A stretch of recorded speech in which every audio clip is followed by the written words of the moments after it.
Здравствуйте, дорогие друзья! Bonjour les amis! Aujourd'hui, je vais enregistrer le chapitre 26 du Petit Prince. Кстати, если вы хотите посмотреть русскую версию, пройдите по этой ссылке. Ссылка тоже находится под видео. Вы готовы? Давайте начнем. Il y avait, à côté du puits, une ruine de vieux murs de pierre. Lorsque je revins de mon travail, le lendemain soir, j'aperçus de loin mon petit prince assis là-haut, les jambes pendantes, et je l'entendis qui parlait. « Tu ne t'en souviens donc pas, disait-il, ce n'est pas tout à fait ici. » Une autre voix lui répondit, sans doute, puisqu'il répliqua. « Si, si, c'est bien le jour, mais ce n'est pas ici l'endroit. » Je poursuivis ma marche vers le mur. Je ne voyais ni n'entendais toujours personne. Pourtant, le petit prince répliqua de nouveau. « Bien sûr, tu verras où commence ma trace dans le sable. Tu n'as qu'à m'y attendre, j'y serai cette nuit. » J'étais à 20 mètres du mur, et je ne voyais toujours rien. Le petit prince dit encore, après un silence, « Tu as du bon venin? Tu es sûr de ne pas me faire souffrir longtemps ?» Je fis halte, le cœur serré, mais je ne comprenais toujours pas. « Maintenant, va-t'en, dit-il, je veux redescendre. » Alors, j'abaissai moi-même les yeux vers le pied du mur, et je fis un bond.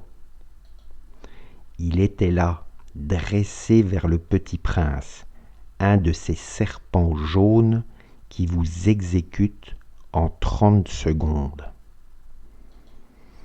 Tout en fouillant ma poche pour en tirer mon revolver, je pris le pas de course, mais, au bruit que je fis, le serpent se laissa doucement couler dans le sable, comme un jet d'eau qui meurt, et, sans trop se presser, se faufila entre les pierres avec un léger bruit de métal. Je parvins au mur juste à temps pour y recevoir dans les bras mon petit bonhomme de prince, pâle comme la neige. « Quelle est cette histoire-là? Tu parles maintenant avec les serpents ?» J'avais défait son éternel cache-nez d'or. Je lui avais mouillé les tempes et l'avais fait boire. Et maintenant, je n'osais plus rien lui demander. Il me regarda gravement et m'entoura le cou de ses bras. Je sentais battre son cœur comme celui d'un oiseau qui meurt quand on l'a tiré à la carabine. Il me dit « Je suis content que tu aies trouvé ce qui manquait à ta machine. Tu vas pouvoir rentrer chez toi. Comment sais-tu » Je venais justement lui annoncer que, contre toute espérance, j'avais réussi mon travail. Il ne répondit rien à ma question, mais il ajouta « Moi aussi, aujourd'hui, je rentre chez moi. » Puis, mélancolique. « C'est bien plus loin, c'est bien plus difficile. » Je sentais bien qu'il se passait quelque chose d'extraordinaire. Je le serrais dans les bras comme un petit enfant, et cependant, il me semblait qu'il coulait verticalement dans un abîme sans que je pusse rien pour le retenir. Il avait le regard sérieux, perdu très loin. J'ai ton mouton, et j'ai la caisse pour le mouton, et j'ai la muselière. Et il sourit avec mélancolie. J'attendis longtemps. Je sentais qu'il se réchauffait peu à peu. Petit bonhomme, tu as peur ? Il avait eu peur, bien sûr, mais il rit doucement. J'aurais bien plus peur ce soir. De nouveau, je me sentis glacé par le sentiment de l'irréparable. Et je compris que je ne supportais pas l'idée de ne plus jamais entendre ce rire. C'était pour moi comme une fontaine dans le désert. Petit bonhomme, je veux encore t'entendre rire. Mais il me dit: cette nuit, ça fera 1 an. Mon étoile se trouvera juste au-dessus de l'endroit où je suis tombé l'année dernière. Petit bonhomme, n'est-ce pas que c'est un mauvais rêve, cette histoire de serpent et de rendez-vous et d'étoiles ? Mais il ne répondit pas à ma question. Il me dit: ce qui est important, ça ne se voit pas. Bien sûr, c'est comme pour la fleur. Si tu aimes une fleur qui se trouve dans une étoile, c'est doux, la nuit, de regarder le ciel. Toutes les étoiles sont fleuries. Bien sûr, c'est comme pour l'eau, celle que tu m'as donnée à boire était comme une musique à cause de la poulie et de la corde. Tu te rappelles, elle était bonne. Bien sûr. Tu regarderas la nuit les étoiles. C'est trop petit chez moi pour que je te montre où se trouve la mienne. C'est mieux comme ça. Mon étoile, ça sera pour toi une des étoiles. Alors, toutes les étoiles, tu aimeras les regarder. Elles seront toutes tes amies. Et puis, je vais te faire un cadeau. Il rit encore. Ah, petit bonhomme, j'aime entendre ce rire. Justement, ce sera mon cadeau, ce sera comme pour l'eau. Que veux-tu dire ? Les gens ont des étoiles qui ne sont pas les mêmes. Pour les uns qui voyagent, les étoiles sont des guides. Pour d'autres, elles ne sont rien que de petites lumières. Pour d'autres, qui sont savants, elles sont des problèmes. Pour mon businessman, elles étaient de l'or, mais toutes ces étoiles-là, elles se taisent. Toi, tu auras des étoiles comme personne n'en a. Que veux-tu dire ?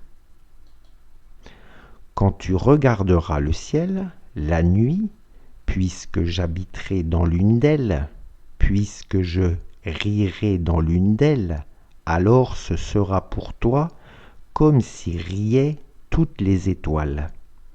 Tu auras, toi, des étoiles qui savent rire. Et il rit encore. Et quand tu seras consolé, on se console toujours. Tu seras content de m'avoir connu. Tu seras toujours mon ami. Tu auras envie de rire avec moi. Et tu ouvriras parfois ta fenêtre, comme ça, pour le plaisir. Et tes amis seront bien étonnés de te voir rire en regardant le ciel. Alors tu leur diras: oui, les étoiles, ça me fait toujours rire. Et ils te croiront fou. Je t'aurai joué un bien vilain tour. Et il rit encore. Ce sera comme si je t'avais donné, au lieu d'étoiles, des tas de petits grelots qui savent rire. Et il rit encore. Puis, il redevint sérieux.